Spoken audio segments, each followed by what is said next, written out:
अस्सलाम वालेकुम क्लास बच्चों। नेक्स्ट आपके पास एक्सरसाइज है, आपने प्रूव करना है कि कौन आपके पास hypergeometric function of alpha beta beta minus alpha plus one और माइनस वन इस टर्म के इक्वल आता है। अगर आप गौर करें चारों ऊपर आपके पास गैमा फंक्शन की फॉर्म में आ रहा है। आपने हाइपरजोमेट्रिक फंक्शन की इंटेग्रल रिप्रेजेंटेशन पढ़ी हुई है, जहाँ पे आप हाइपरजोमेट्रिक को इंटेग्रल की फॉर्म में प्रेजेंट करते हो। अपनी आसानी के लिए हम इंटेग्रल रिप्रेजेंटेशन का फॉर्मूला यूज़ करेंगे, जो जो चेंजेस करनी होगी उसके अंदर करके उसको इस फॉर्म में कन्वर्ट कर लेंगे। ठीक है, आपने सबसे पहले लिखा by the integral representation of hypergeometric function. Integral representation का जो फॉर्मूला था वो फॉर्मूला एज इट इज़ आपने लिखा। अब देखें लेफ्ट हैंड साइड को लेफ्ट हैंड साइड के इक्वल बनाना है। अल्फा है, बीटा है, गैमा की जगह beta minus alpha plus one है, एक्स की जगह माइनस वन है। गैमा की जगह जो टर्म है, एक्स की जगह जो टर्म है वो आप इसके अंदर सब्सटीट्यूट कर दोगे।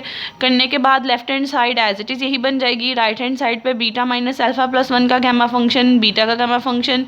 गैमा की वैल्यू पुट करने से आपके पास beta minus alpha plus one minus beta का गैमा फंक्शन, और इंटेग्रल में जहाँ जहाँ गैमा जहाँ जहाँ एक्स आ रहा था वहाँ वहाँ पे आप उसकी वैल्यू लगा दोगे। करने के बाद जब मज़ीद इसे सिंप्लीफाई करोगे ये टर्म इस टर्म से कैंसिल हो जाएगी, वन माइनस अल्फ़ा बचेगा। यहाँ वन माइनस टी की पावर में भी बीटा बीटा से कैंसिल हो जाएगा, वन वन से कैंसिल हो जाएगा, माइनस अल्फ़ा बचेगा, और ये वन प्लस टी की पावर माइनस अल्फ़ा होगा। दोनों देखें, दोनों की सेम पावर है, दोनों को इकट्ठा करके होल पावर भी लिख सकते हैं। नेक्स्ट स्टेप में क्या करेंगे, दोनों की पावर सेम थी, होल पावर की फॉर्म में लिख दिया, इसे वन माइनस टी स्क्वायर कर दिया। Basically beta minus alpha plus one वही चीज़ बन गई है। बाकी चीज़ वो बनाने के लिए हमें क्या करना पड़ेगा, यहाँ पे एक ऐसी सब्सटीट्यूशन करनी पड़ेगी कि वो सब्सटीट्यूशन करने के बाद ये वाला फॉर्मूला बीटा की प्रॉपर्टी से बीटा में चेंज हो जाए। फिर बीटा और गैमा का जो रिलेशन है वो लगा के हम इसे गैमा फंक्शन में कन्वर्ट करेंगे। सबसे पहले देखें टी स्क्वायर है, इसको एक नए सिंगल वेरिएबल में कन्वर्ट करने के लिए इसकी वेरिएशन ले लें। T square equal to u है। इसके अकॉर्डिंग जो सब्सटीट्यूशंस करेंगे, लिमिट लोअर लिमिट भी ऐसे ही चेंज होगी, अपर लिमिट भी चेंज होगी, और डेरिवेटिव ले लोगे।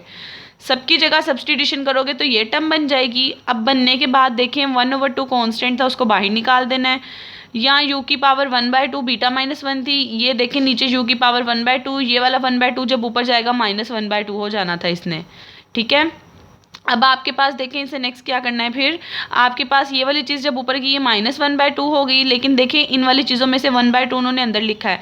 बेसिकली ये वाली चीज़ जो है ये बीटा बाय 1/2 थी, जब वो वाली चीज़ ऊपर चलेगी वो -1/2 होगी। इन्होंने क्या किया, यहाँ पे सारी की सारी टर्म में से 1/2 कॉमन लेके अंदर लिख दिया है, और भी लिख दिया बीटा -1 और ये वाला -1। ये चीज़ ऐसे लिखी है, 1/2 अंदर एट द एंड कॉमन ले लिया। तो आपने ये चीज़ जब ऊपर की ये -1 होगी, 1/2 कॉमन लिया हुआ है इसका, तो बीटा -1 ये बेसिकली बीटा -2 बन जाएगा। इसको आप नहीं भी कॉमन लेना चाहते, डायरेक्ट बीटा -2/2 भी लिख सकते हो। और ये 1 माइनस यू की पावर माइनस अल्फा थी। हमने फॉर्मूला कंप्लीट करना है, उसके लिए हमें 1 चाहिए, क्योंकि जो बीटा का फॉर्मूला होता है उसके अंदर -1 होता है। 1 ऐड और 1 सब्ट्रैक्ट कर देंगे। 1 ऐड और सब्ट्रैक्ट करने के बाद थोड़ा और सिंप्लीफाई कर लेते हैं, बीटा वाली चीज़ अलग कर लेते हैं, ये वाली कॉन्स्टेंट वाली चीज़ अलग कर लेते हैं, और यहाँ पर भी -1 वाली चीज़ अलग और दूसरी अलग।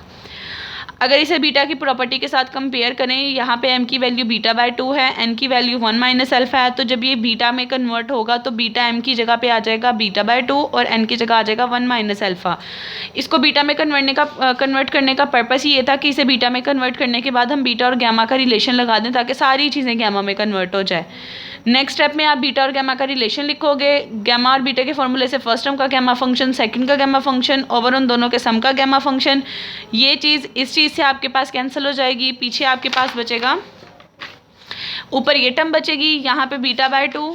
अब देखिए यहाँ पे आपके पास बेसिकली बीटा/2 ही था, यहाँ पे बीटा और 2 था, यहाँ पे बीटा/2 + 1 माइनस अल्फा था। ये वाली चीज़ें एज इट इज़ थी, ये वाली चीज़ थी। अब यहाँ पे बीटा से देखिए इन्होंने क्या किया, यहाँ पे आपके पास सिंगल सिंबल बीटा यहाँ आ रहा था, बीटा का गैमा फंक्शन, ऊपर बीटा का गैमा फंक्शन नहीं आ रहा था। अब यहाँ पे उन्होंने प्रोसेस क्या किया हुआ है, आपको ऊपर इसके साथ भी बीटा/2 चाहिए था, क्योंकि क्वेश्चन के अंदर बीटा/2 + 1 बनाना है। हम ये प्रॉपर्टी लगाना चाह रहे हैं कि ये वाली चीज़ कन्वर्ट कर दें अगर n+1 फॉर्म बन जाए, यानी कि हम बेसिकली यहाँ पे ये वाली चीज़ चाह रहे हैं कि इस वाली चीज़ से इस वाली चीज़ में कन्वर्ट करें। उसके लिए जो चीज़ बाहर है वही चीज़ उसके इधर भी होना ज़रूरी थी। हम क्या करेंगे, इस वाले 2 को ऊपर लेके चले जाएंगे तो ये डिवाइड की फॉर्म में आ जाएगा। उसके बाद क्या करोगे, बीटा से मल्टीप्लाई और बीटा से डिवाइड कर दोगे।